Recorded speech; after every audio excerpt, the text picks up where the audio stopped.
Good afternoon, folks. We are on the water and land hearing notice of today, Wednesday, February 1st, 2023, in room 229 at 1 p.m. We'd like to welcome all of you here today. Thank you for your appearance, as well as welcoming all those that's on Zoom land out there. Members, thank you for your attendance today, and for those of you who are here, we will be having other members appearing at this hearing as well. Just some housekeeping. This meeting, including the audio and video of remote participants, is being streamed live on YouTube. You will find links to viewing options for all Senate meetings on the live and on-demand video page of the legislature's website. In the unlikely event, and sometimes we do have unlikely events, that we have to abruptly end this hearing due to major technical difficulties, this committee, the Water and Land Committee, will reconvene to discuss any outstanding business at 1 p.m. on Friday, February 3rd, in this room, 229, and on YouTube as well. A public notice will be posted on the legislature's website if this hearing is to be delayed. And for those of you on Zoom, your audio is muted and your video disabled until shortly before it is your turn to testify. And we are limiting your testimonies to 2 minutes. Okay, members, we'll proceed then with today's agenda and SB 70. And this is relating to the Conservation and Resources Enforcement Program, or DOCARE, as we all know this, and it also requires to pursue and obtain accreditation for the program from the Commission on the Accreditation for Law Enforcement Agencies, and also appropriates funds. Okay, DLNR, who will be up for? Good afternoon. Oh, aloha mai kako. Chair. Aloha. Aloha, Chair Inouye and members of the committee. My name is Don Chang. Also available is Jason Radula, the administrator of DOCARE. We support the legislation so long as it doesn't jeopardize our existing funding, and we will stand on our testimony, available to answer any questions. Thank you. And for our new members as well, and congratulations to you, Director, as well. We're very pleased with the number of employees and your increase in staff that we, the committee and the legislature and the Senate allowed you to increase the members of your committee, which is long overdue. And so thank you for that as well. Now, with regards to this accreditation program, it similarly is what we also asked of PSD as well, similarly. So how is it going with the process that you're able to, where are we today? Yes, good afternoon, Chair and members of the committee. Jason Radula, DOCARE's Enforcement Chief. So right now, we are not involved in the CALEA process. As this measure would seek to do is it would compel us statutorily to enter that process. So if this measure does passes, and we do support the measure, we would enter the process and formally apply for the accreditation. And become part of the program, the CALEA program with PSD. We had some issues before. Is CALEA already in place and active with public safety? Yes, I believe the Department of Public Safety's law enforcement branch is undergoing CALEA as we speak. For DOCARE, we did start a CALEA accreditation process several years ago, around 2009. Right. It did go for several years. However, a previous administration declined to continue due to the amount of funding that was involved at the time. However, with this measure, again, we do support it. We understand that it will take probably a great deal of funding for us to implement the standards that are involved.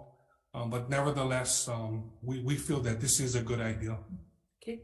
Do you have any ballpark figure what we should be, as you note on the bill, it is blank as we do all appropriation bills. We don't put a number on it because we allow the Committee on Ways and Means to have that from us eventually as the bill moves. So any idea, ballpark figure? So right now, Chair, we're quite uncertain as to what that figure would look like. And the reason is because when an agency enters the CALEA process, it works with the commission to determine which standards would apply to the agency. And so without formally understanding what the number of standards and what those standards are, it would be quite difficult to really give you a good estimate. My gut feeling tells me it'll probably be several $1 million. And it's because the standards involve compliance with equipment, with training, as well as infrastructure that may involve capital improvement repairs to our facilities. Okay, all right. It's a good start. And I'm happy that, and hopefully our colleagues will support this measure as well. And I think now the jurisdiction, would it add to your present coverage, protecting and doing your job on public lands? Would this allow you to do anything more out of the ordinary, or? I think what the result of accreditation would be for our agency is that overall, it would professionalize the agency in that it would meet standards that are considered to be best practices in law enforcement today in the United States. But not necessarily increase our capacity. Right. And we do appreciate, I mean, the legislature. Don, can you put your mic down? Yeah. The legislature last year, I mean, with the previous appropriation, and I think you've seen the graduation of 42. Right. And so that's been instrumental to building our capacity. But I think as Administrator Radula said, this actually empowers us to have greater certifications, authority, and experiences, but it may not necessarily increase our capacity to expand our services. But, Okay. So. All right, members, any questions? Okay, thank you so much. Good luck. Thank you very much. Thank you. Okay. We do have communication with one support of Alan Urasaki. Is there anyone here who wishes to speak on SB 70? Okay, we'll proceed then, members, on SB 81. And this is relating to natural resource management. And this clarifies that the Board of Land and Natural Resources Authority shall supersede the Mauna Kea Stewardship and Oversight Authority for all lands designated under the State Conservation District, DLNR. Can we put the picture up? What did we do with our picture? It's standing out here somewhere. Okay, can you take this and then can you hold it up there, please?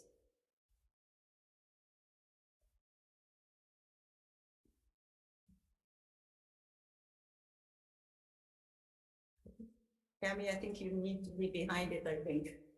Okay. Thank you. Unless you have a chair, that's fine. Okay, all right, Yes. thank you. No, good afternoon, Chair, Minoy, and members of the committee. Don Chang with DLNR and Michael Kane with OCCL. Thank you for the opportunity to provide you oral testimony on this. We do support the intent of this bill. We appreciate that the authority is in the transition, that this measure is intended to permit timely administration of critical administrative processes, in particular like the decommissioning, so that there isn't a gap. And we anticipate that once the authority gets in full speed and they've got their staffing, that they may be able to do a lot of the things that the board had previously done. But at this point in time, this is really, our support of this measure is to ensure that there is no administrative gaps between timely completion of compliance with the appropriate regulations and that we have the ability to enforce. So we are not in any way trying to circumvent the authority, but just making sure that our conservation rules are adhered to. Thank you. Okay, thank you. Questions then. According to the current statute, and with reference to HB that became statute, members, we are looking at the language in the bill. Now, what brought to mind is that on page 3 on the CD1 that became the law, it says Mauna Kea land area, or quote, Mauna Kea lands. We're not talking about any particular area until further. It means lands under the state lease as defined in this chapter. Now, we all know that state land leases are given by the Board of Land and Natural Resources. So in this definition, with regards to the statute, it applies to that area, which is under the jurisdiction of DLNR and BLNR, and not, as far as we're concerned, according to statutes. So can you explain, please state on the mic who you are? So Michael Kane, Administrator of the Office of Conservation and Coastal Lands. Can you then explain to everybody, and I think Senator Favela, can you work on giving him a mic? I could speak loudly. I think we do have people on Zoom land, so I think. Okay, so a quick recap. Conservation districts are a form of zoning, not of land ownership. So you can have private or state lands that are zoned conservation. Our office is the primary office in charge of regulating land uses in the conservation district. On Mauna Kea, the conservation district starts right behind Hilo and proceeds halfway up the slope. You have another area there about halfway up that is agriculture and not conservation. And then following Saddle Road, you have conservation on both sides, including the military training areas up to the women area of Mauna Kea. So that would be the forest reserves behind Hilo and higher up on the mountain. And then pretty much the entire area on Mauna Kea is zoned conservation. Okay. Then members, to add as well, according to this act, it's just clarifying the BLNR and the Department of Land and Natural Resources authority over the State Conservation District. And that's the issue that this committee is concerned about. So we're not taking away, actually, we're trying to preserve what's in the Constitution and what's in the HRS. Can you explain then? Yes. Again, it is The Constitution. Yeah. And Well, HRS. Yeah, the constitutions that you cited is Article 11, Section 2 of the state constitution. The legislature has the authority to vest in one or more executive boards or commissions powers for the management of natural resources owned or controlled by the state. So as you say, the land board does have zoning authority over conservation lands. We also understand that through Act 255, there's the intention to transfer that authority, giving the authority 5 years to proceed with the transfer. But our concern was, because the authority is still in the transition period, we wanted to ensure that there was adequate safeguards to protect the conservation lands during this period.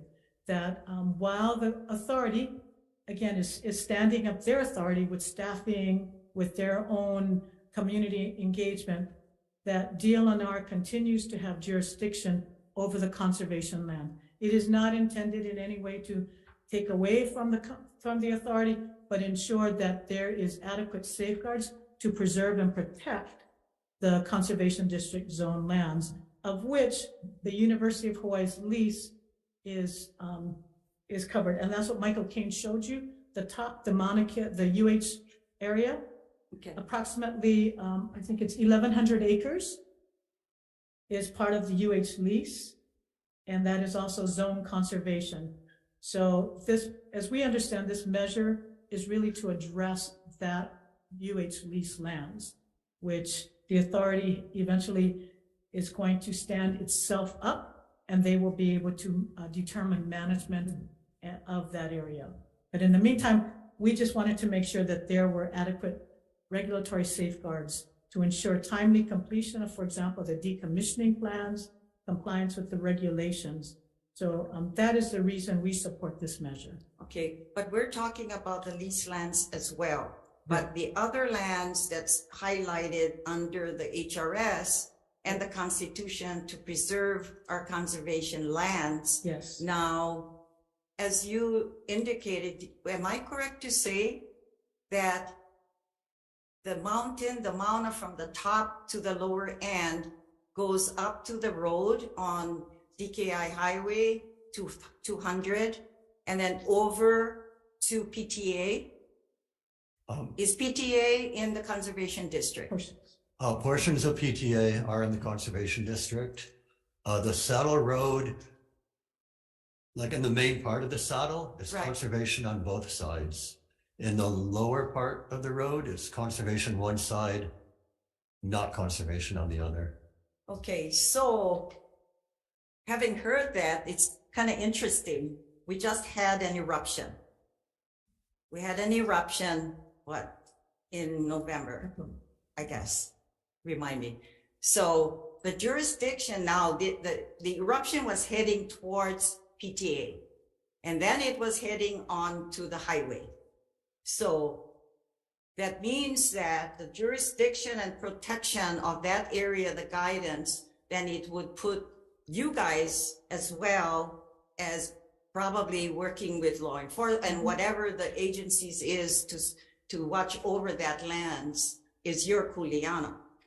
Right, the zoning. So some of that land is under the jurisdiction of DOFA, or Division of Forestry and Wildlife. So, but the zoning layer is conservation. So there are certain kinds of applicable rules and regulations that apply to those conservation zone lands. So yes, any activities. So for example, when Saddle Road or even PTA, when there are proposed uses for that comes through OCCL for review and comment. And so any activities on conservation zone land would require OCCL through DLNR to provide comments to ensure that they are in compliance with our And requirements. as well, board approval of any activity or anything that happens in that particular district. That is correct. Any land use would need approval by the Board of Land and Natural Resources within the Conservation District.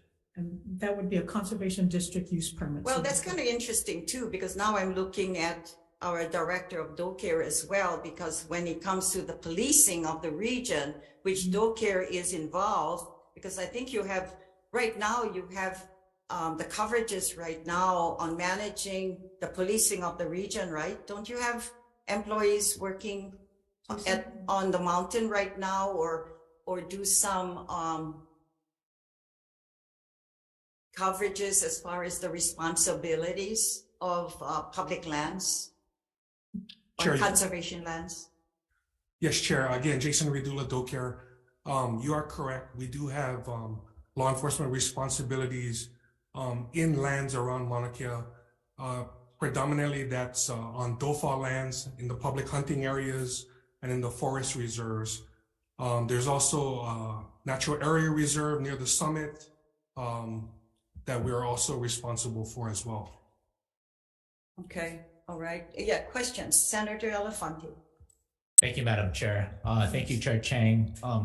This question is more for Chair Chang yes. and to Mr. Kane. I'm just reading the testimony from, and I know we'll hear probably from Mr. Komiji, the interim chair. And one of his questions he has in his testimony is, if this bill were to pass, how would BLNR, what would be the control in terms of the management plan, financial plan, and framework for astronomy related development? Do you have a thought process on that? we would work closely with the authority to ensure, because I think we understand their realities right now. Right, I mean, they're a volunteer board, they're trying to stand up. right. I don't even think they have staff yet. No. So we understand that they are an authority that is trying to get their capacity.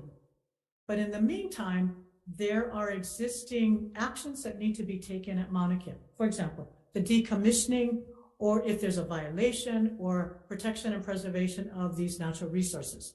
So this legislation, as we understand it, is intended to ensure that there will always be some administrative safeguard, whether it's under DLNR and our land board, or whether ultimately that gets transferred over to the authority. But given the realities that the authority does not currently have the capacity to do that, DLNR wanted to make sure there is no hookahs, I guess, in enforcement or in compliance with the management plan or any of the regulations or the leases. So that's why I think we appreciated this bill, because it just kind of clarified so that there is no opening. Yeah. Yeah. And I think I heard that during the Waterland and WAM briefing. Yes. And yes. talking Right. about some of these gaps, so I Right. can understand now. Okay. Thank you. Thank you, Madam Chair. Okay, thank you as well. We also have members, if you had a time to read the Attorney General's comments as well in the report. Hey, good. We have a representative from AG's office. I'm glad you're here in person. Good afternoon. Mahalo. State your name, please. Good afternoon. I am Deputy Attorney General Margaret Leong, and we have submitted testimony. We're here, it's comments mostly regarding the clarification that you're seeking. I have something that caught my eye, members, and if it caught your eye as well. And part of the recommendation and amendments to the measure is included in her testimony. And I'd like to add, I'm sorry, your first name? Margaret, sorry. Okay, and for those that's sitting out there, you may not have copies of this. So let me read it into the record. The recommendation is recommended by the Attorney General's office is regarding 195H-7B on the HRS. And the recommendation she's giving us to make a decision is number one, that all the powers and duties, well, notwithstanding any law to the contrary, all powers and duties of the BLNR pursuant to Chapter 171 and the Land Use Commission pursuant to Chapter 205 concerning permits, dispositions, land use approvals, and any other approvals pertaining to the Mauna Kea lands, but not the powers and duties of the Board of Land and Natural Resources pursuant to Chapter 183C are transferred to the authority upon the expiration of the transition period. However, I think there was a recommendation also that you gave two recommendations, right? Yes, it depended on the reading and what the yes. intent was. Okay, and so I think,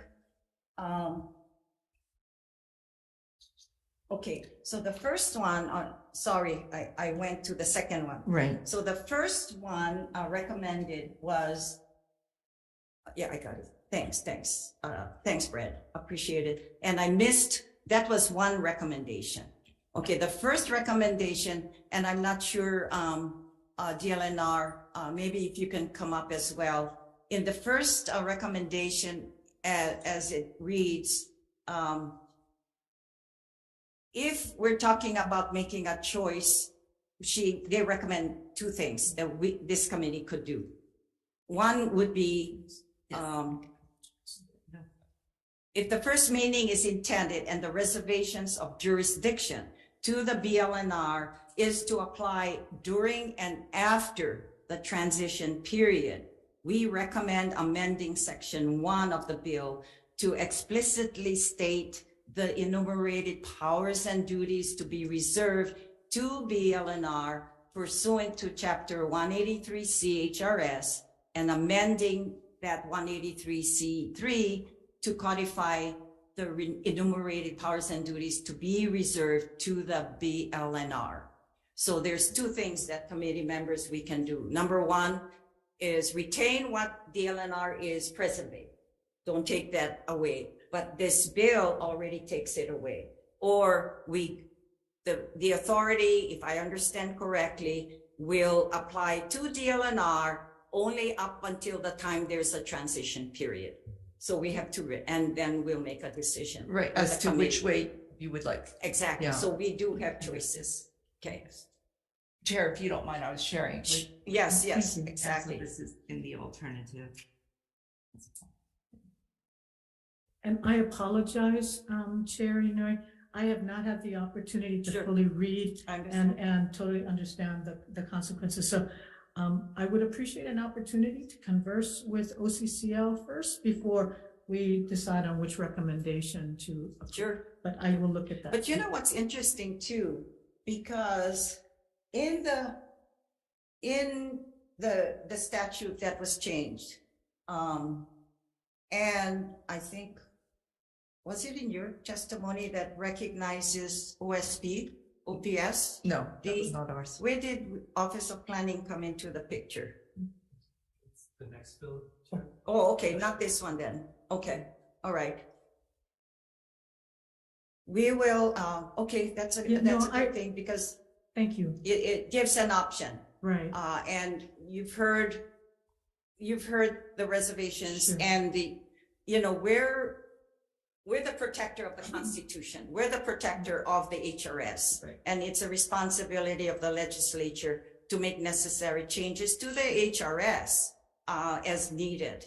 But the concerns with regards to the responsibility Sure. and the HRS to be rests with the board because the BLNR is the guidance to the conservation districts as well. And greatly appreciate that, Senator. I think we wanted to ensure the intent of the original act last year, and as well as, I think our primary concern at DLNR is we just don't want anything to fall through the cracks. Exactly. So that's really where we're coming from at this point in time, wanting to maintain the spirit and intent of what Act 255, but at the same time ensuring that there's not any kind of confusion or opportunities for something to fall through the cut, because it is important that we process timely all of the applications, especially decommissioning. So that's our only concern, and that was our intent in the response. Okay, then just to add 1 second, just to add to the map. Yep. There's a portion of the map, and I'm very familiar with Mauna Kea and the Yes, lands. yes. Matter of fact, as a Girl Scout leader, I used to take our Girl Scout camping Yeah. when we were there, but our duty, and I Mhm. made sure that every Saturday that we would go to the Mauna, not to the top because we didn't have protections, that we would pick up litter, do weed Yeah. harvesting and all that kind of stuff. So I'm very familiar. Now, part of the region when it was in my district as well is the agriculture district. And there's an agriculture district right on is it the Waimea side or Akalau side there's agriculture. So who manages that area? So, Come on, you have to come to the mic. And sorry, we have a big agenda, but we just need to educate everyone else. thank you. So, the state constitution, You have to state your name again. Michael Kane, OCCL Administrator. The state constitution delegates the authority over agricultural lands to the individual counties. So any ag regulations are county-based. It's only the conservation district that is regulated on a statewide level. As opposed, in terms of the individual owners, I don't know. Oh, okay. Keep Parker Ranch And DHHL, and DHL. right? But we only have the underlying zoning, but the actual management may be another entity. Okay. So the ag land. So on the other side of the Mauna, it's on the slopes, it's in the same mountain, is agriculture. Correct. And on the Parker Ranch side, if I remember, when I think one of our agencies with DLNR, we had to, I think, break up part of the land areas that went from conservation, part of Parker Ranch and the land, to preserve the area that we increased the Palila Forest Reserve. Yes, you're And- right. And that is, I think, part of our conservation district as well. So are we giving this, what we're saying is, the management that we have right now, I see no problem. But now we're giving it to the management of the creation of this Mauna Kea Authority, which now it seems like a conflict. So that's my words. Okay, all right. All right, thank you. Okay, Senator Elefante. Thank you, Madam Chair. Question in reading through your testimony, Yes. is it Deputy Attorney General Leong? Yes. Do you have a preference? I know you have, because you stated two, right? It's either this We or take no that. position. We defer Yes. to the Senate. Yeah, we take no position. Our position is just regarding clarification of the intent. And then the suggested language that Should it to be clarify one or the one other. or the other. Correct. Got it. Okay, Yes. thank you. Mhm. Okay, Yeah. yes, Senator Favela. Who's doing it now? I'm sorry. Who's doing all the property, the land, the Mauna Kea from the top two you guys are talking about? The Who's, conservation. who's managing it now? Currently DLNR. Okay, and so in the bill that the authority is gonna come, is the authority getting DNR to turn it over to them? That is the intent of the Act 255. And the only reason why I say, Oh, I'm sorry. yeah, Right, yeah. the reason why I'm bringing it up, so we're gonna have it turned over to you guys into the authority is up and running, or you guys are gonna obtain the authority completely? I think the Act 255 had intended that management of the UH lease lands would go over to the Mauna Kea Authority. Okay. And I think this legislation was designed to kind of clarify what exactly is being transferred over. And knowing that the authority is not fully up and running, I believe we support this legislation to ensure that we can continue to exercise our management authority over those conservation lands until the authority is standing and up and ready. I don't think John Komeiji is ready to go up there and do all of the things that we're doing. What is the timeline of the two agencies transferring the land, or the agency changing the land to the authority? I would like Mr. Yeah, Komeiji to. he'll be coming up, Yeah. Senator. Okay, And the yeah, reason we'll why I'm saying this, I mean, like I said, I support the authority, but if it's gonna go again, and, it says, the reason why I'm over here, it kind of just, it says, shall supersede the Mauna Kea Stewardship Oversight Authority. That means it's gonna be over the Oversight Committee. And then that's something that I'm gonna have a problem with, because the reason for Mauna Kea, management was to, when the transition is over, to have the authority manage the Mauna and not cut it up into pieces because of one agency giving it to the other agency. Because if the stewardship is not ready to transfer, then why should the land be transferred? You raise a really good point, Senator Favela, and I guess I would like to defer to Mr. Komeiji on behalf of the authority to provide you a timeline on when they'd be ready to do that. And Margaret, you were going to. Senator, if I may, just to answer the short question is, what is the timeline? And your name, I can. Sorry, Margaret Leong, Deputy Attorney General, is that they have a 5-year timeline effective from July. Yep. So now as to planning that, I defer That's to Ms. And Komeiji. as we read earlier, if you looked at the Attorney General's recommendation, she gave us 2 options. Okay. Any further questions? Okay, thank you. Thank Thank you. you so much. Can you remain, because the authority will be up in case there's questions Absolutely. from the members. Yeah. Okay, then the chair will call on then John Komeiji testifying for the Mauna Kea Stewardship and Oversight Authority. Good afternoon. Good afternoon, Chair, members of the committee. My name is John Komeiji. I'm the interim chair of the new Mauna Kea Stewardship and Oversight Authority. So we're asking basically for you to kind of defer a decision on this particular matter until we can get things clarified. So I wanted to back up a step, because one agency that has not been described so far resides in the university, right? They're the Office of Mauna Kea Stewardship, and they have currently the day-to-day responsibility and operations to take care of the upper slopes of the Mauna. They have 50 some odd staff. They maintain the road. They deal directly with the different observatories, etc.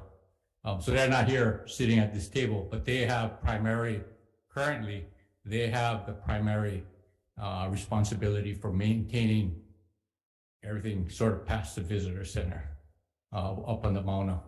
Our request per our testimony is that let us try to work this out with all of these competing agencies. There is I don't see a gap right now in terms of the management. We, as of July 1st of this year, we will be co-managers. The Mauna Kea Stewardship and Oversight Authority will be co-managers with the UH-run Office of Mauna Kea Stewardship. So nobody goes away. No entity goes away right now. DLNR continues to do what they have to do. The bill itself that all of you passed last year provides that there was an understanding that the bill couldn't fully comprehend all of the different scenarios that might be presented to manage the Mauna. So the bill recognizes that and says that they anticipate changes coming in. So our recommendation is to allow things to stay as they are now, allow us to stand up the authority. We're in the process now of even trying to hire our first employee to start getting. We've had two meetings so far. We're going to have another meeting next week. We're trying to get the members familiar with the issues. So our recommendation, request is to put this on hold, allow us to work with DLNR, who we've been able to work with very well with, work with the UH that has primary responsibility now for management, and come back with a more comprehensive kind of plan that addresses the issue that the chair raises. But I don't see currently the need to change the management as it sits here today. So give us the 1 year time for us to get formed, to start hiring employees and have these discussions both with we have co-management responsibilities as of July 1st with the University of Hawaii, right, to manage that portion of the mountain that deals with astronomy. So that kind of summarizes what my testimony is. Any questions? Right. Senator Pobello. So your perspective, you feel that there is no gaps, and give you guys the time allotted since this stewardship just kind of started, you guys getting together, you feel that there's no gaps, and you want to open up the dialogue and going forward. My question is that, I guess, Attorney General, is that I understand you guys made 2 stipulations, but did anybody talk to the authority on what you guys and everybody is trying to propose through this bill? Because what I'm hearing from him is that he's okay with it for now. Earlier part that was saying that there was gaps in their authority, saying it's okay now, it's running, that they open a dialogue and get other people to the table before we start changing things. The reason why I got a problem with this bill, guys, is that now here we are picking year after year. You guys going to pick at the authority, but not everybody in this building was for the authority, but I was, because the University of Hawaii had 50 years to comply to the community that they was affecting. They did nothing. And then now all of this is taking place. And then now here we are 1 year later, after we pass them, we have one bill slowly saying these things, not giving them one chance for what the bill had said.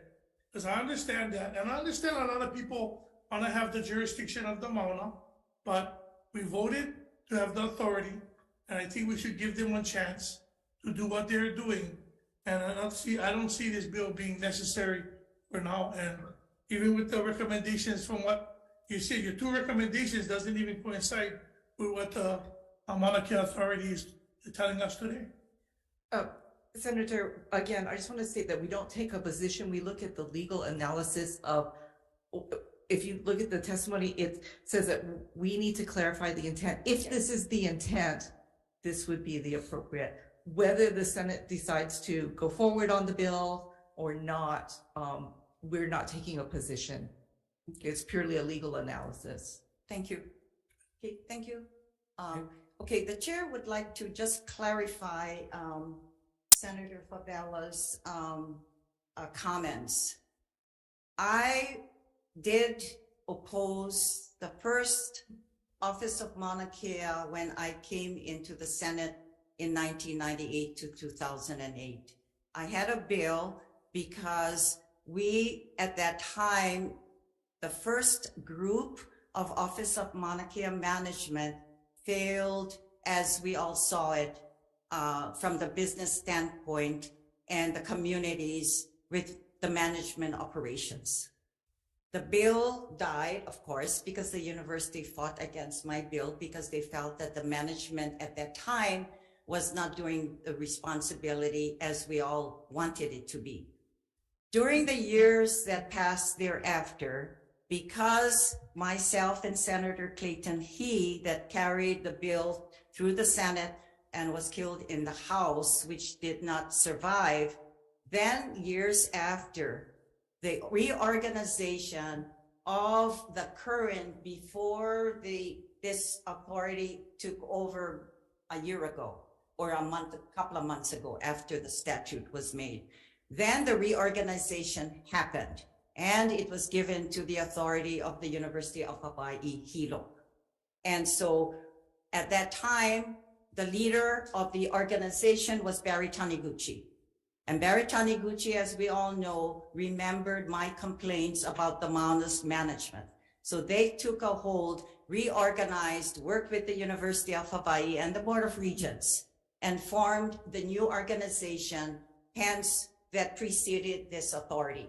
So we had no objections for the last several years. So it was to me wrong that we created this authority because they were moving along as well.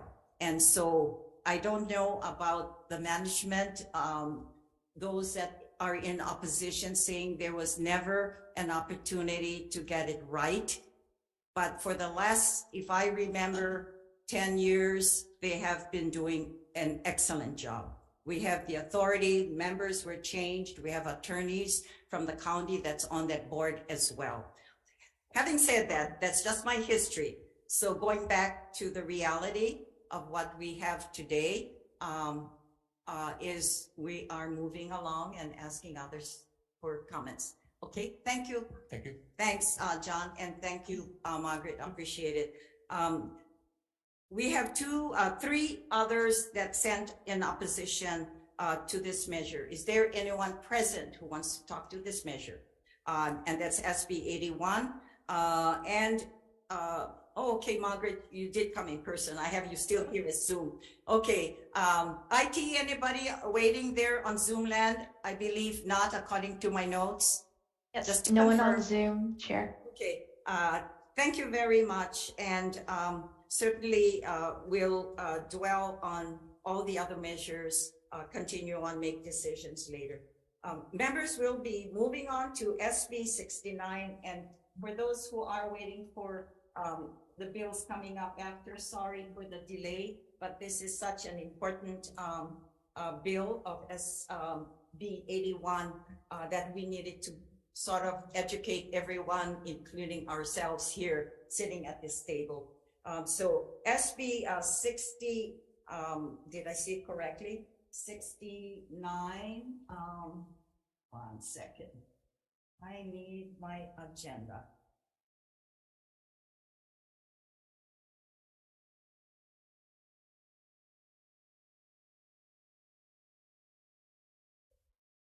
Can I have an agenda, printed agenda? Thank you.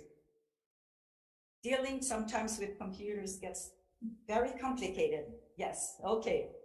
SB 69 related to coastal zone management, and this includes the establishment of a consistent and balanced framework for developing sea level rise adaptation strategies DLNR.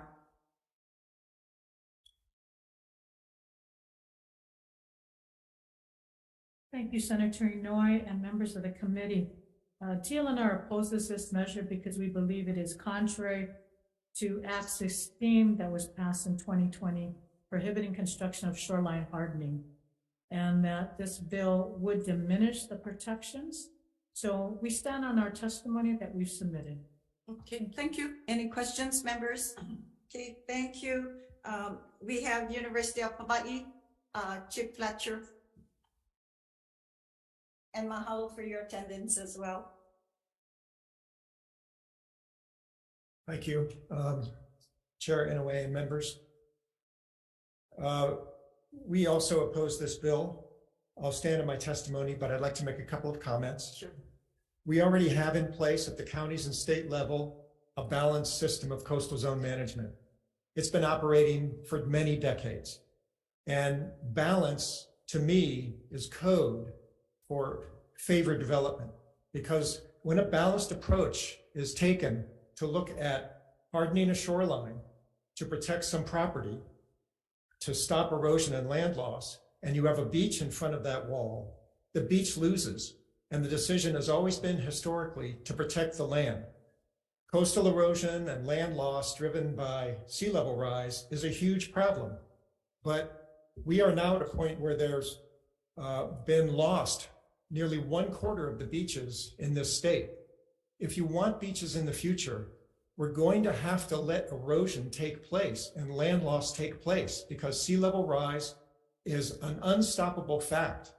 The Intergovernmental Panel on Climate Change said with high confidence, and they look at the statistical validity and probability of their statements, and they assigned a high confidence to the following statement. Chip, also, I have you down testifying for UH. You want to clarify that?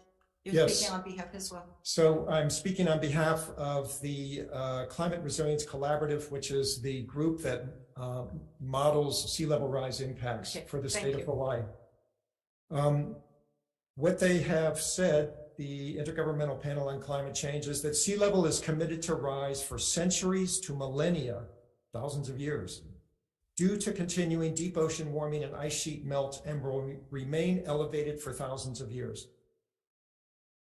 This is an unstoppable reality on our shorelines, and we need to get away from the mentality of protecting single parcels of land and allowing the beach to go away because we use seawalls, and instead focusing on the very thorny problem of moving back from the shoreline. We need to get out of the way of the rising sea level.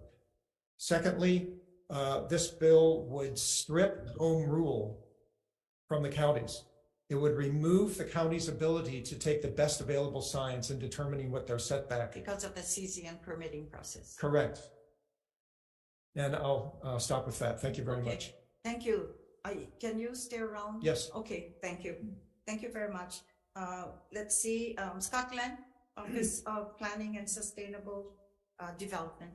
Aloha. Aloha, Chair. Aloha, Chair Inouye. Aloha, Vice Chair Lafante, members of the committee. Scott Glenn with the Department or Office of Planning and Sustainable Development. With me here is Justine Nihipali, the Coastal Zone Program Manager with the office. We submitted testimony with comments focusing on the nature of the statute of 205A and highlighting that the bill's amendments seem to change the nature of some of the parts of the bill, and also kind of narrow the focus to sea level rise when CZMA looks at all coastal hazards. Those are our primary comments, and if we're available for questions. Members, since we have CCM operators here, any questions? Okay. Can you be around? Yes. Discussional Yes, purposes. Chair. Dwayne Fisher, thank you.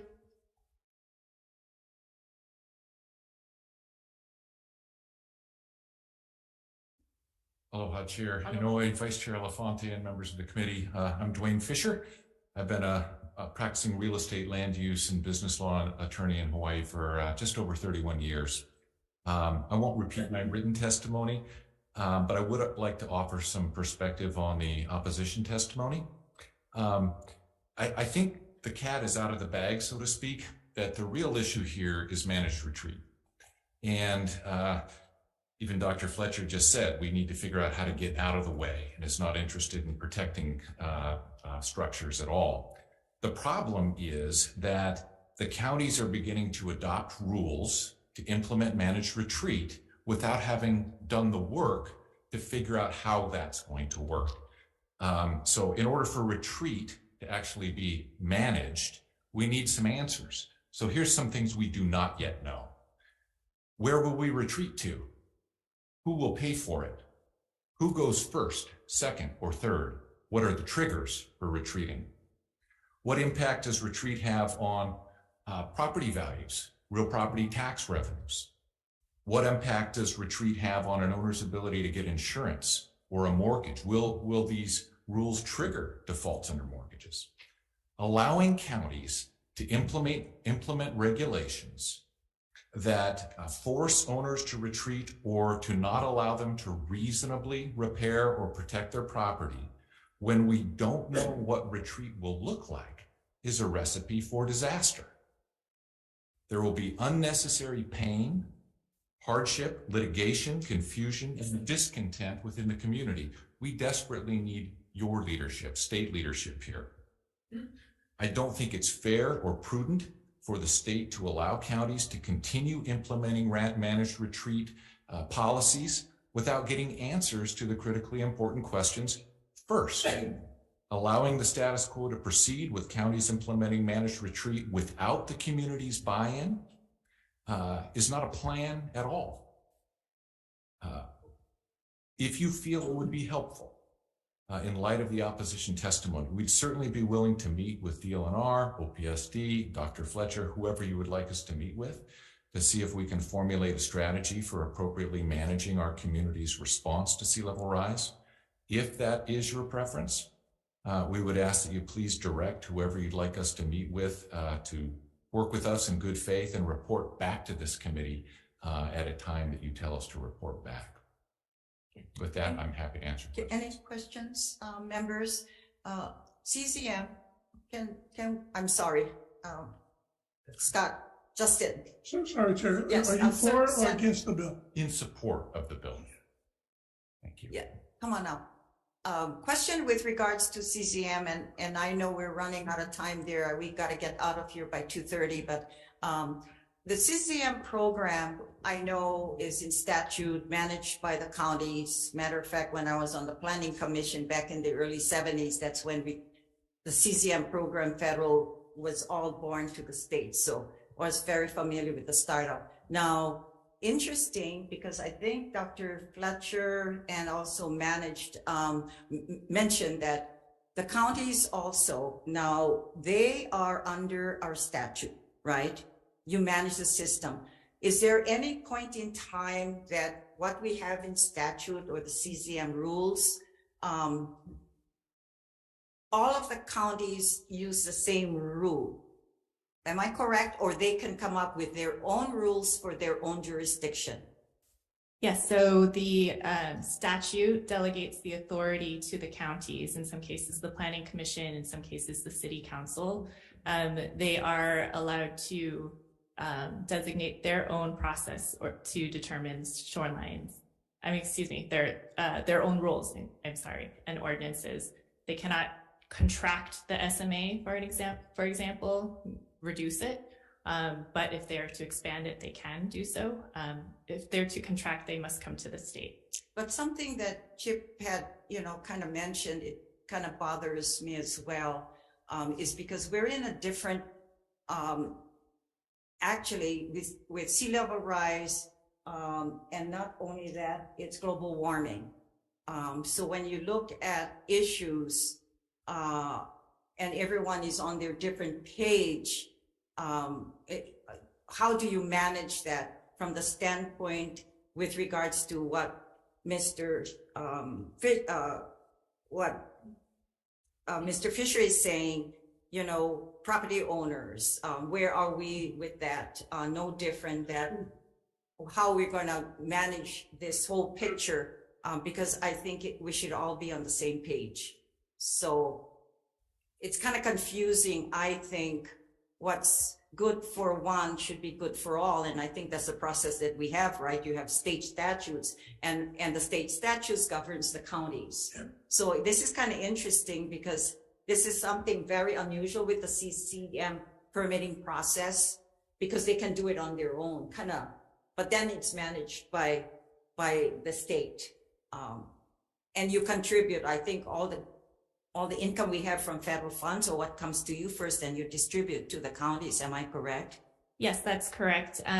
Approximately 43% of our budget is contracted with the counties to administer their portions of Chapter 205A. In regards to kind of the state's role, we do have a minimum of the 40-foot setback in state statute.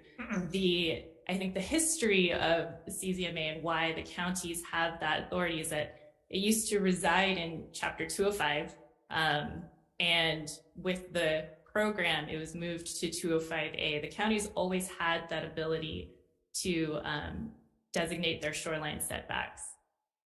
Okay. And the comment about, what's good for one and good for all, the counties have a more localized knowledge of that area, as well as how developed it is, or the sandy beaches and natural resources. So I think that is a strong purpose for having the counties to be able to make some of those determinations. Okay, the state law, did you refresh my memory? Did you say that the state law, your setback is what? 40 feet. Okay, and I think in some counties, I think in their statute or is the high water mark. So who uses that information? There's some counties that say the high water mark. And so we're talking about, the differences. Okay, we'll rest at that. I know we're stressed for time. There were other folks here for other, Sure, there's a couple of clarifications. Sure. So the high water Senator- mark is, Senator Favela. depend on, DLNR. So how I know that is because when the city accidentally put a piling in my community and it fell into the ocean, they realized the city didn't have permits to put that on the high water mark in my community. The reason why I bring this up is that if the state doesn't supersede the 40 feet limit, who had approved Obama's walls and retaining that? Because that wasn't for protection. It built it and it caused erosion. So it was the state, like how Senator Inouye saying, or it was the city who went overstep and said they can do them, and then the state stepped back on it. Because we get the 40 feet, what the city has, because those walls inside his property, that area, should have never been done. And that's what Senator Inouye is saying. If it's right for him, I get families right now, their wall is falling into the ocean. That wall was built there when the war, before that. But they cannot touch them, they cannot repair them, or they get fined. But guess where the water is going for their house?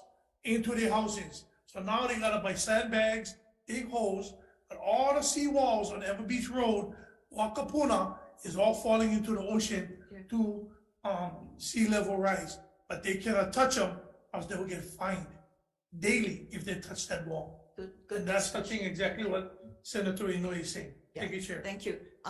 Just a question on former President Obama's. Any approval process by state? No, huh? It's all county. It's county. You had no involvement in it. Michael Kane, OCCL, that is correct. The subject seawall that Senator Favela is talking about is MOCA of the shoreline. So we were not involved in it. But if I may, if I can clarify, conservation laws do allow the repair of non-conforming seawalls. Whether I like it or not, the law does allow for their repair. So we'd have to review it. So I just wanted to let Senator Favela know that if there are community members in EVA should reach out to us and we can provide guidance. Okay, thank you. Thank you. Thank you so much. Yeah, thank you. Yeah, maybe we can have. Thank you. Yeah, maybe we can have a community meeting Yeah. during break. Okay, we're running out of time. What I'd like to do, I know there are others testifying in support and in opposition. We're running out of time, but Chip and Mr. Fisher, DLNR, OP, can some of you and whoever is involved, I would think maybe the city or offer, can you folks get together and see how you can fix this? Because and Chip is going to be involved because we have several other bills, sea level rise that's in this committee that will be forthcoming, but we don't have one with the CCM title as well. So if you guys can put your heads together, work on it, see what you don't like, see what you can live with. But this would be, I would like to say that a start of some agreement amongst all of us, the first pass with regards to this issue of sea level rise, how we're going to move into working with communities that have been destroyed or part of it. And I will give you until Monday. Monday is the 5th, 6th? The 6th.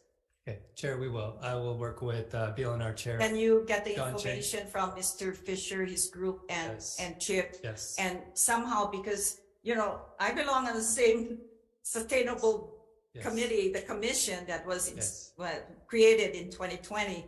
And this is the same thing we started talking, but you know what? I think we have to start putting something in writing in statute, and we take it from there. If we can amend it going forward, whatever, but come out with some good legislation that we can live with for now.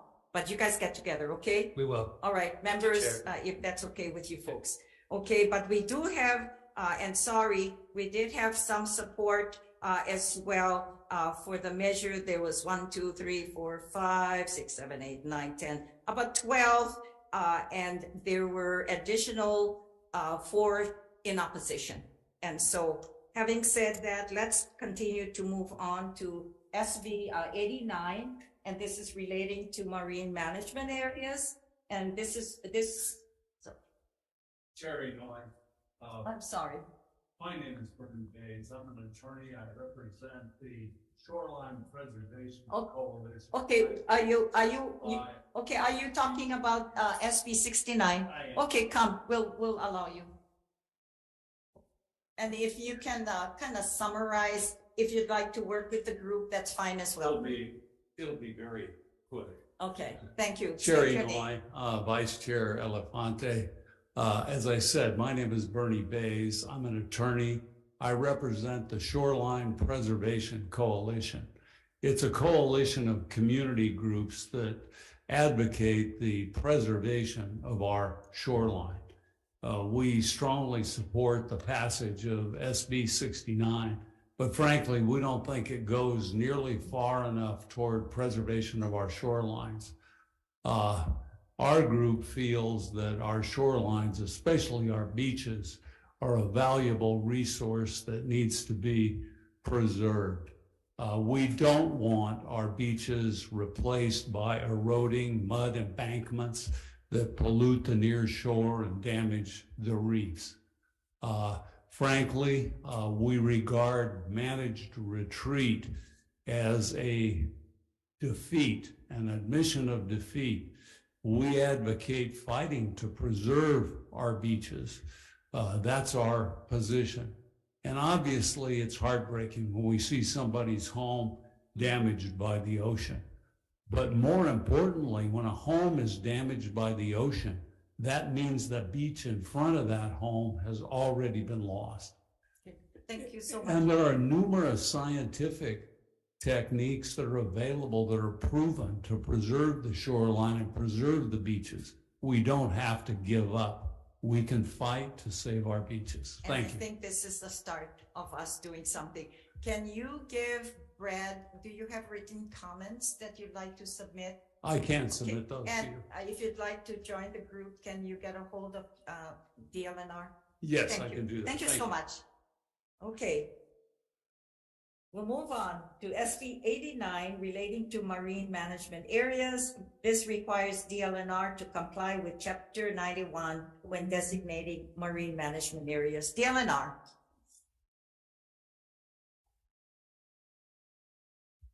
Thank you, Chair Noy and members of the committee, Don Chang with DLNR and Brian Nielsen, the administrator of DAR. We have submitted comments that we believe this measure is not necessary as there are existing rules, and we stand on our testimony. Okay, thank you. Any questions for the agencies? Thanks so much for you're going to be around, yeah? Yes. Okay.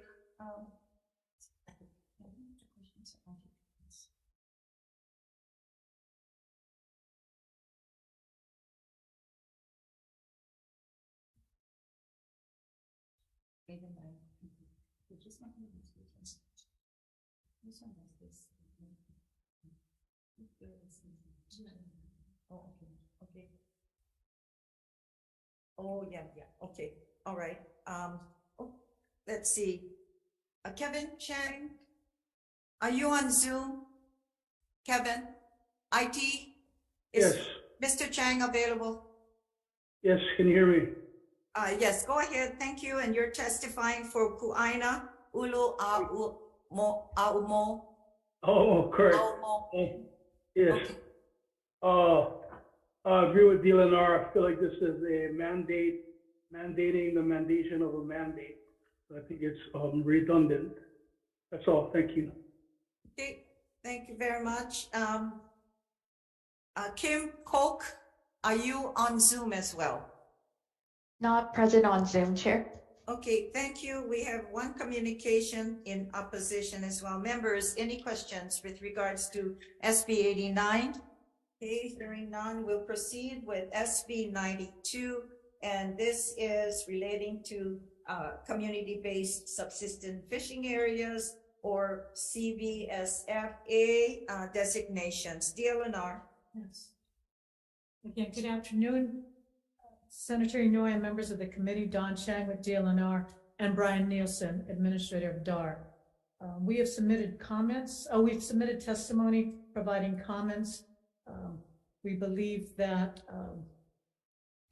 we could provide regular updates rather than changing. So we stand on our written comments.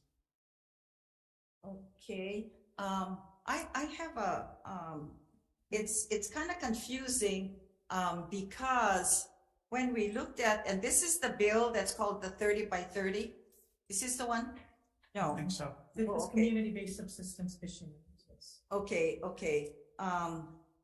What we found is that there's, if I'm correct, the Kauai Hyena project, the CBSFA, is in statute. And it's in HRS 188-22.6. All the other new ones that was created is not in statute. And that's why there's the question that I raise as chair of the committee, but also look at the programs that we have in our agencies.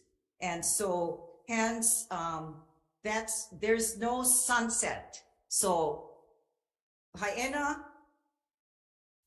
CBSFA is in statute, and also I don't think there's a date on that particular one.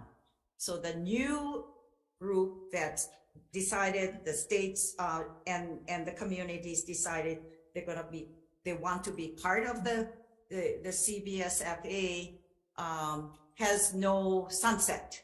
So they can live forever.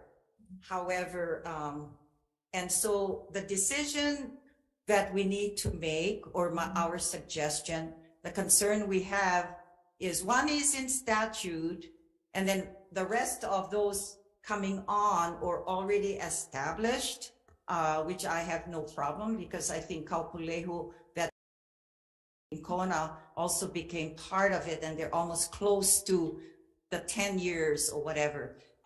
But that's okay. But you folks created this by rule. Okay, so the question then is, and I believe and we often, the legislature often finds HRS and those in statute. We don't do anything that's open-ended. There has to be a sunset. So if we create something, you know, like now we're probably gonna create Aloha Stadium and whatever, but you gotta say you're gonna build a stadium and then you're gonna create these developments by within 10 years or 15, but they have to be something of a sunset. But it doesn't give it. So what we're thinking, we can put dates on, let's say each community, those after the statute, okay, minus Hawai'i, that's in statute. So those going forward, we should put a date, but also allow you folks to continue if the community wants to. That's all we're saying. Also, I think a reporting system needs to come to the legislature.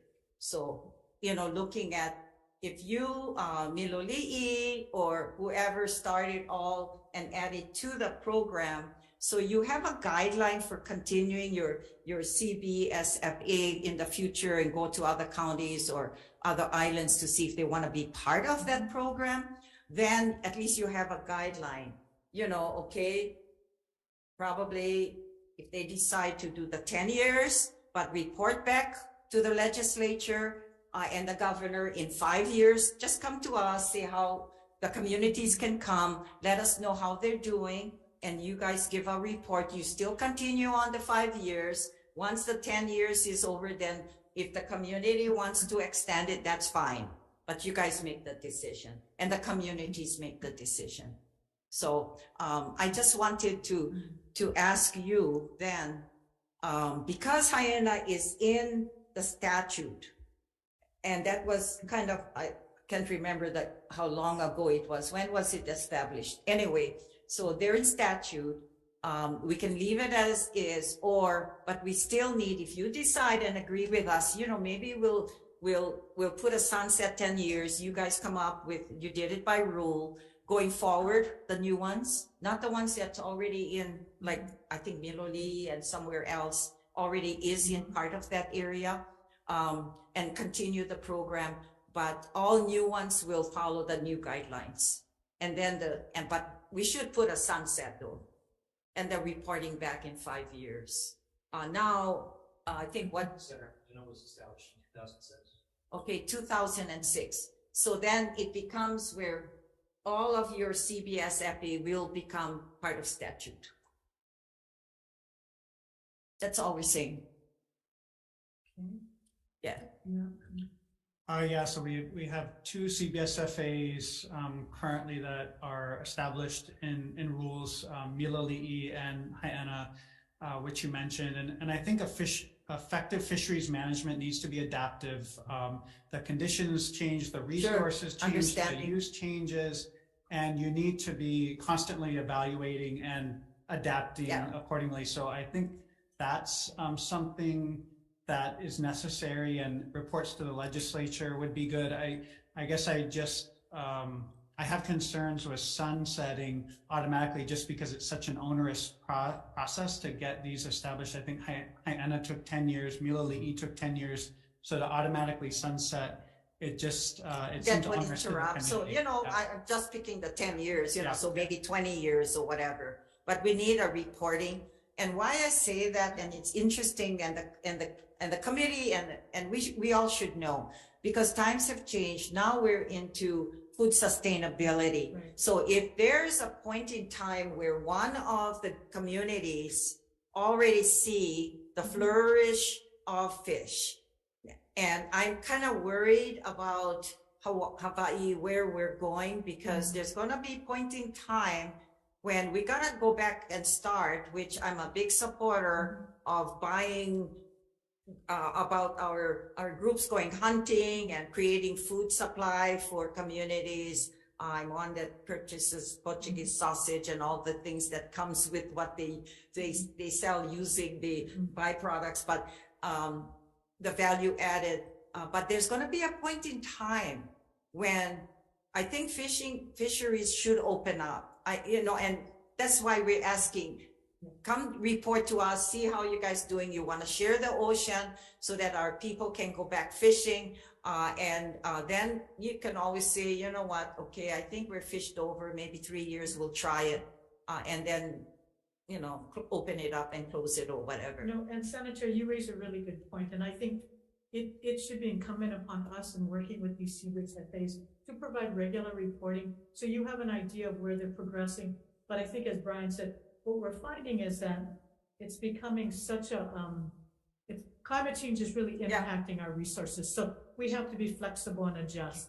But we appreciate just recognizing that this is taking time. Yeah, because exactly. We're not going to move until community's ready to move. Right. So it takes them time to reach out to their communities.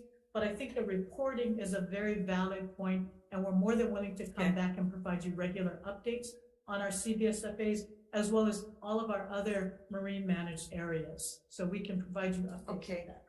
Senator? Yeah. Yeah, I mean, Fabella. so the private sector, how they do their accountability? Do they do it monthly?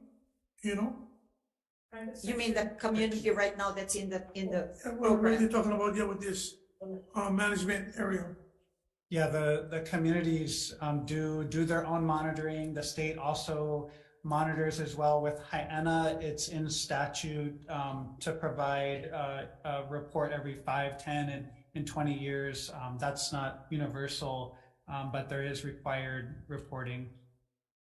And then for the accountability, instead of doing them the other way, so we do it like a quarterly every year? For monitoring, I think it's annual for Hawai'i and Miloli'i. The community is doing their own. I don't know. Luna, do you want to speak to? Yeah, come on up, please, because I think you were gonna speak too. Yeah. I'm not speaking, but I see a Miloli'i community. Yeah. And Oh, okay. Yeah. Okay. All right. So this bill wouldn't be unintended impacting the traditional fishing practices. Does it impact traditional fishing practices? I don't believe so.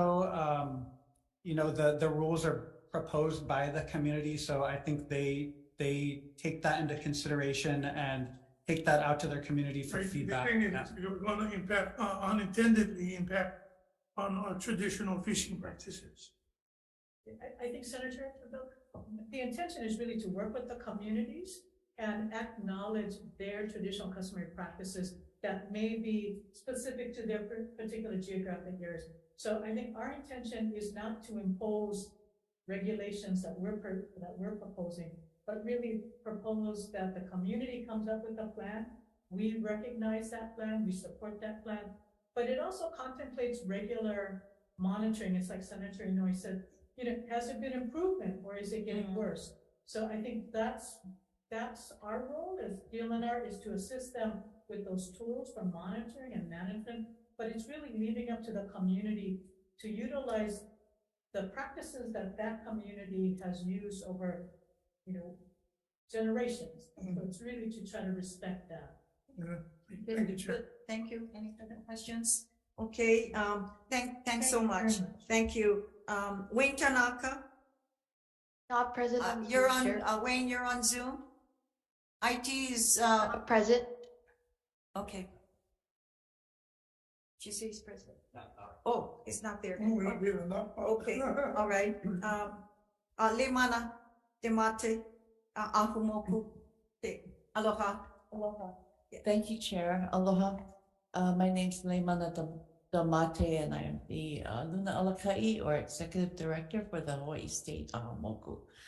I've submitted written testimony.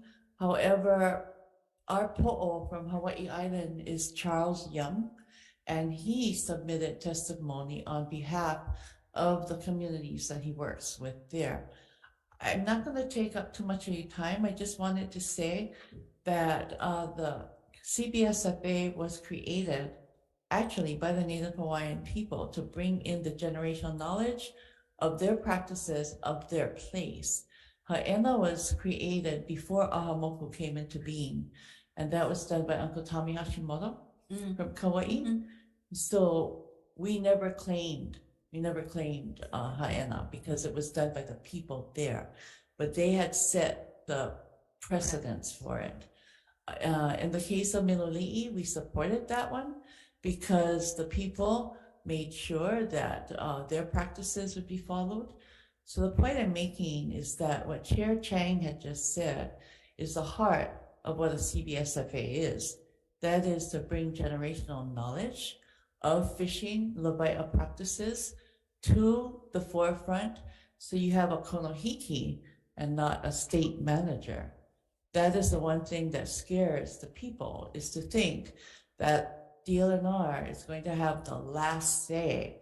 So if a konohiki of an area decides that he has to put a kapu on a certain species to allow for the spawning, and that does not fit in with DLNR's perceptions of the place, who's going to be able to, do you see what I'm saying about who is going to be able to make those decisions?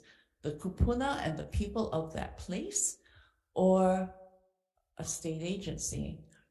DLNR has been very, very favorable and strong in supporting a CBSFA, because they do look at the people and what their comments and what their feelings are. Our concern is that if you put a time limit on this, how can you actually bring in a kupuna or konohiki's knowledge of climate change, ocean warming? Sometimes things change. There's never been a set in writing rule about how to organize and how to work a CBSFA. So what we're talking about is perhaps doing, getting rid of the sunset, putting a date, whether it's 10 or 20. And I understand what the DLNR is saying, the 10 years is not going to work in some cases, because by the time you complete your planning and organization, it will probably take over. But the reporting system, I think it should be done, and which they support. Okay. Okay. Okay. Thank you, Chair. Thank you. And thanks for testifying in many of our hearings as well. We appreciate that the commission is up and running. Sorry, Chair. Yes, Senator Favela. You have to come to the mic, Senator. I thought I talked loud enough. That's what I was told. Anyway, support or against? Our people have said they oppose this. Okay. Thank you. Okay. Thank you. Thank you very much. We have quite a bit of opposition in this measure, and I think we count to probably 25 and several, about 5 in support. However, I think Miloli'i is on as well, who has an active CBSFA. Leila Kaupu, or is Kaimi, who's gonna speak for Miloli'i? Aloha on Zoom. Aloha, Kako. You guys can Aloha. hear me? Okay. Good, yeah. Okay. Yeah. We can hear you. We can hear you. State your name. Mahalo. Go ahead. Upu from Miloli'i, lineal descendant, Opelu Lava'i'a practitioner of 5 generations. Really, just listening to what you folks have been mentioning right now, kind of sheds us who are established in a confusion, because this, from what we read, it ultimately impacts us. It's like putting a time limit on our practices, putting a time limit on our traditions and what we strive for down here, especially in Miloli'i, and for other communities who are wanting to bring up CBSFAs within their area. I just like mentioned that, you know, being that it's a time limitation on CBSFAs, it's like removing vital resources needed for communities and their efforts, the co-management building block of trust that it takes, right, in the years that it takes for us to build that with state agencies. And it also removes the rules, but the rules ultimately is what reflects the knowledge base of the place, the knowledge base of the people from the place. And not to mention Ora Hana Hana, right? Ora Hana Hana, the decades of Hana Hana that it has taken, done by the people of the place. But in Miloli'i, our ohana and part of our Miloli'i Mohalana Konahiki apprenticeship program established in 2018 is committed to exactly that. Yeah, it's committed to restoring the traditions and keeping the traditions alive and making sure that it can continue for the 400,000 years ahead of us.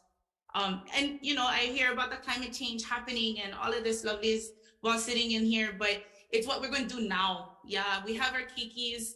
I'm a makua myself, and it's important for us, especially if I'm Minoli'i, for them to learn how to continue on in this subsistence living. Yeah, the ultimate reason for the CBSFA, community-based subsistence. Thank you, Leila. Your time is up, but I have a question for you though.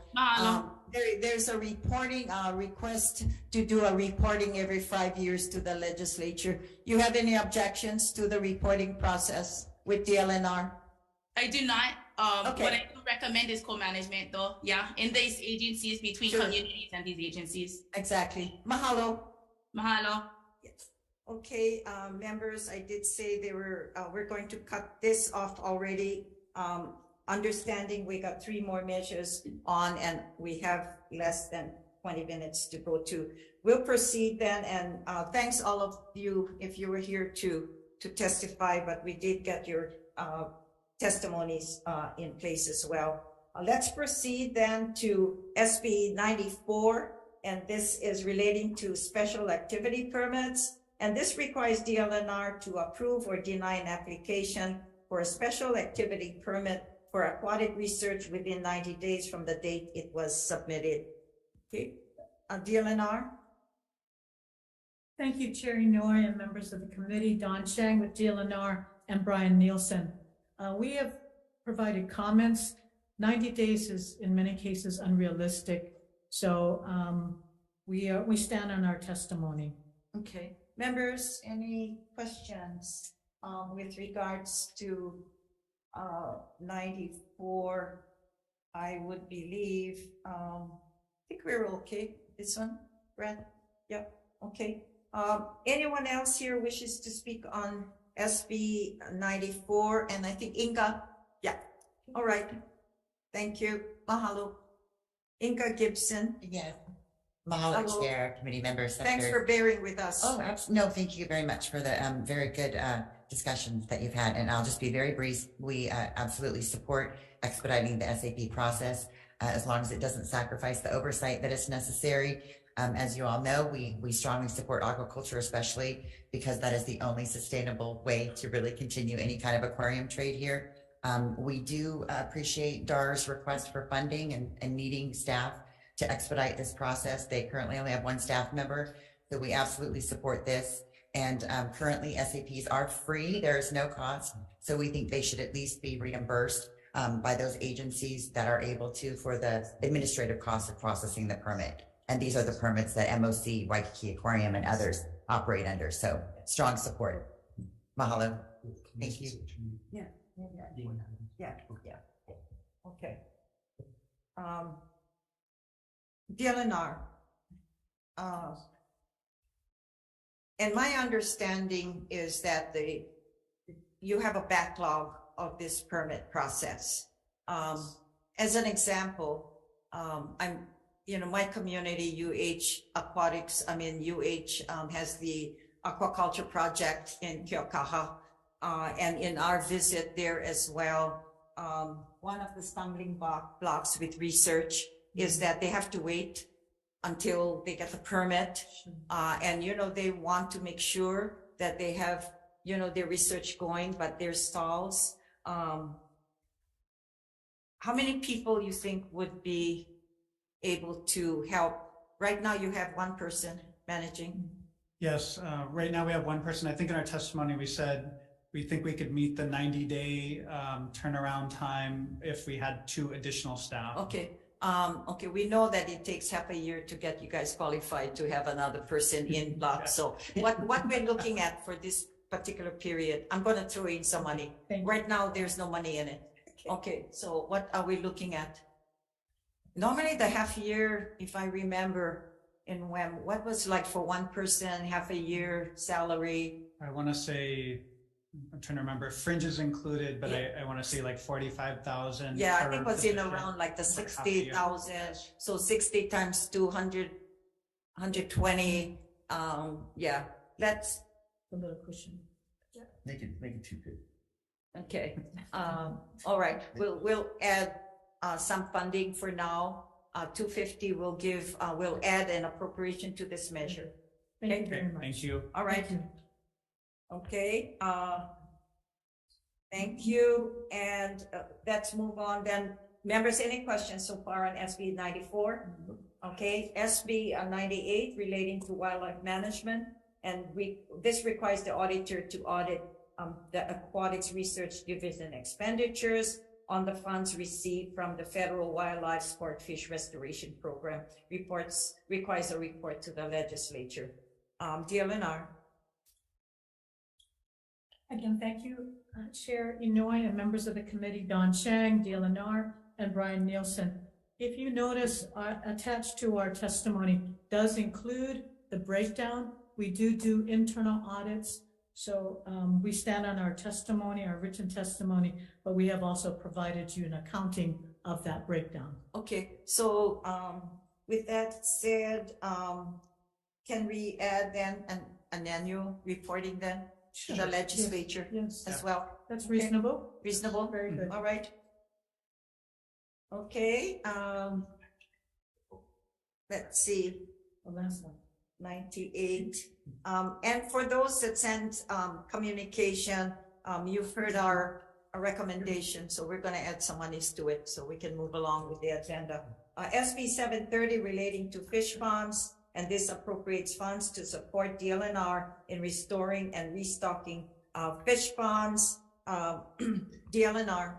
Yes, thank you very much, Chair and members of the committee, Don Chang and Brian Nielsen. We support this bill and we stand on our testimony. Okay.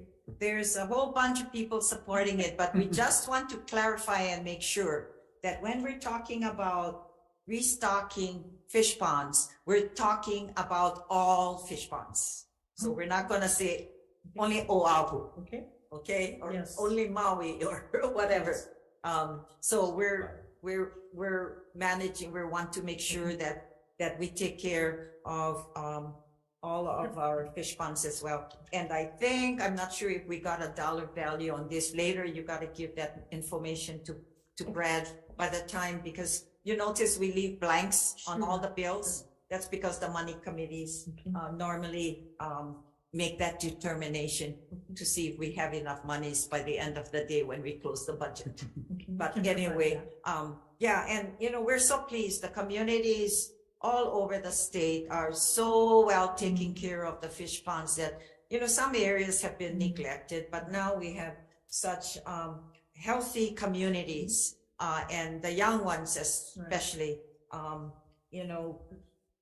go out of their way or their mana'o and their being willingness to help and even volunteering time. And so we appreciate the DLNR with the efforts. If you also can, we will provide appropriation for it as well. And I think it was expediting process on the permitting for local IA that's really made the difference. So we appreciate the legislature's support on that. And yes, I mean, this is all about providing people the opportunity to fish, the tools to fish. So thank you. Okay. If I can press you, make the deadline. Yes. That's so true. Okay, thank you so much. Okay, Kevin, are you on still? Yeah. On the last measure? Yeah. Okay. SB 730. Yeah. Aloha Sere Community Water and Land, Kevin Chang for Kuaino Uoamo. Just want to point out that local IA efforts have been pushing and wanting this since the 90s. So we appreciate that this bill can move forward, and we stand on that testimony. I did want to add, though, however, I was here for SB 92, and I noticed that all of the folks on the line were here for SB 92 when you ended that, and I wish they would have been able to speak their voice. Thank you. Yeah. Okay, thank you so much.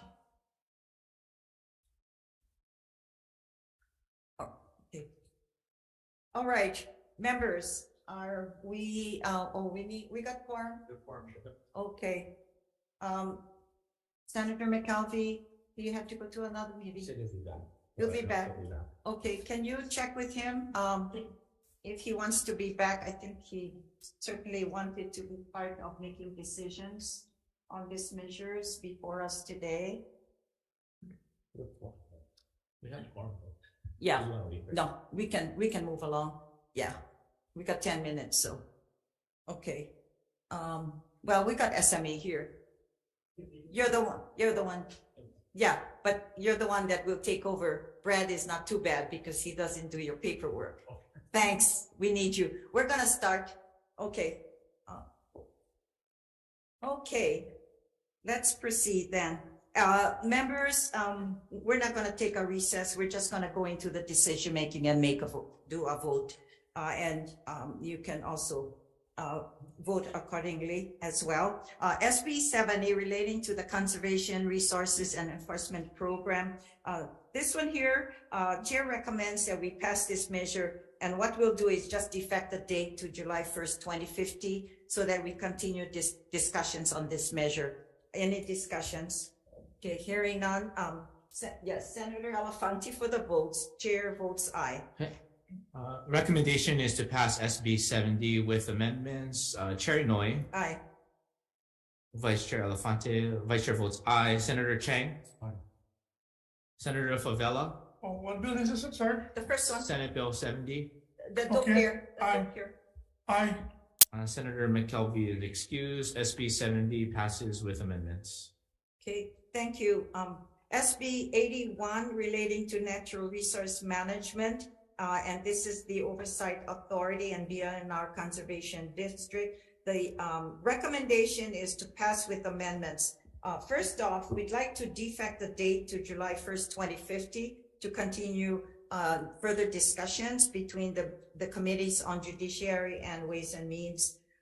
The chair would like to adopt the Attorney General's recommendation, which was the first one, and that was to explicitly state the powers and the duties to be reserved to BLNR. And this is pursuant to the chapter HRS 183 and amending section 183C3 HRS to codify the enumerated powers and duties to be reserved to BLNR. Any discussions? Okay, hearing none, Vice Chair for the vote. Okay. Chair goes aye. Chair's recommendation is to pass with amendments SB 81. Chair Inouye. Aye. Vice Chair votes aye. Senator Chang. Aye. Senator McKelvey. Here. Okay, we'll come back to you. Senator Favela. No. Okay. SB 81, the Monarchy Authority. Senator McKelvey. I'm going to. You want me to read? Yeah, just real quickly, but I respect the fact. Amendments. Did you hear the amendments? Yes, I heard the amendments. I respect the work that you're doing, Chair. I do have some concerns, but before we're moving on, I'll just go resolutions. Okay, thank you. Okay. Chair, measure passes with amendments. Okay, thank you. We'll continue on to SB 69 relating to coastal zone management. As we all heard, we'd like to have all the parties work diligently with DLNR on this measure. So they'll come back and hopefully come with a report back to us on Monday. We'll defer it to Monday, February 6th at 1 p.m. in room 229, sorry. Okay. SB 89 relating to the marine management areas. Chair's recommendation is just to defect the date to July 1st, 2050 to continue conversation on this measure. Any discussions? Hearing none. Vice Chair for the vote. Chair goes aye. Okay. Chair's recommendation is to pass with amendments SB 89. Chair Inouye. Aye. Vice Chair votes aye. Senator Chang. Aye. Senator McKelvey. Aye. Senator Favela. Aye. Madam Chair, the measure passes with amendments. Okay. Thank you. SB 92, this is relating to the CBSFA areas. Chair's recommendation is to pass with the amendments, and we're going to defect the date to July 1st, 2050. Also, for this time, while the measure is moving along, I will go along with a requirement of the reporting every 5 years to the legislature and to the board as well, BLNR, and also the reporting to the stakeholders and on the status of progress on the respective CBSFA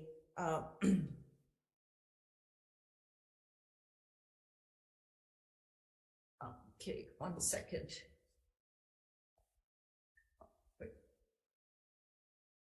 The recommendation earlier, as we discussed, was to do a 10-year or 20-year, but I think I'm going to do that.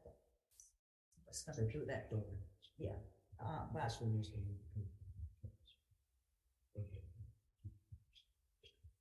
no, but how about putting them though on the statute without the sunset? To put it into statute. Okay, but then we can move on it though. Okay. Okay. Okay. We're talking about extending the years, but what the chair recommends at this point, hearing from the comments and the communications we've had, I will not put a date on recommendation for the years. We'll make the reporting. However, because Hawai'i is already in statute, we will put everything in statute and blank the dates. So we'll no exploration. Okay. All right. That's good. Okay. So having said that, SB 92 is to pass with amendments. Any further discussions? Sure. Hearing none. Just had- Okay, Senator Elefante. Thank you for that verbal amendment. That's the concern I did have from reading some of the testimony. So I'll be in support voting. Thank you. And that's good because once you get the reporting back in the every 5 years, we'll see how it goes, and maybe if we need to put a date, whatever, see what the communities want, then we can discuss that as well. Okay. Chair, Thank you. Sorry, sir, clarification. Are you okay with it? Yeah. No? Comments we're on a voting, so Yeah, we got just say yes or yeah. no, that's all. Yeah. Okay. Thank you, Chair. Okay. Which one? Okay. Oh, okay. I see. Okay. Okay. For clarification, we need to say this in the committee report as well. So with the addition, as we continued, I will make it legal. The last recommendation is repeal section 188-22.9, amend 188-22.6 to clarify that if a designation is made via statute, then the designation shall not be for a period existing, but it's going to be blank. Okay, I'm okay now, SMA? Okay, all right. I think we can vote. Okay, yes. Yeah, Vice Chair for the vote, Chair goes aye. Okay, Chair's recommendation is to pass SB 92 with amendments. Chair Noy. Aye. Vice Chair votes aye. Senator Chang. Aye. Senator McKelvey. Aye. Senator Favela. Change, I appreciate it, Chair. I vote aye. Good. Hey, thank you. Mahalo. Thank you, Chair. Okay. We're okay? Got the votes? Okay. All right. Unanimous. Okay. SB 94 relating to special activity permits. And Chair's recommendation is to pass with amendments that includes defecting the date to July 1st, 2050. So this continues the discussion, and we'll insert the blank appropriation section for funding of the 2 FT positions for the Division of Aquatic Resources. Any discussion? Hearing none, Vice Chair for the votes, Chair goes aye. Chair's recommendation is to pass SB 94 with amendments. Chair Noy. Aye. Vice Chair votes aye. Senator Chang. Aye. Senator McKelvey. Aye. Senator Favela. Reservations? Measure has been reported out with amendments. Madam Chair. Thank you. SB 98 relating to the wildlife management. Chair's recommendation is to pass with amendments, defecting the date to July 1st, 2050. And secondly, require an annual report to the legislature on this expenditures by DLNR, DAR, and this is relating to the Wildlife Management Fund. Okay, any discussion? Hearing none, Vice Chair for the vote. Chair's recommendation is to pass SB 98 with amendments. Chair Noy. Aye. Vice Chair votes aye. Senator Chang. Aye. Senator McKelvey. Yes. Senator Favela. Aye. Madam Chair, measure passes with amendments. Okay, thank you. SB 730 relating to fish ponds. Chair's recommendation is to pass with amendments that defects the date to July 1st, 2050. Okay, any discussions? Hearing none, Vice Chair for the vote. Okay. Chair's recommendation is to pass out SB 730 with amendments. Chair Inouye. Aye. Vice Chair votes aye. Senator Chang. Aye. Senator McKelvey. Yes. Senator Favela. Aye. Madam Chair, the measure is passed with amendments. Okay, thank you. Lots of discussions. Thank you. This concludes the Committee on Water and Land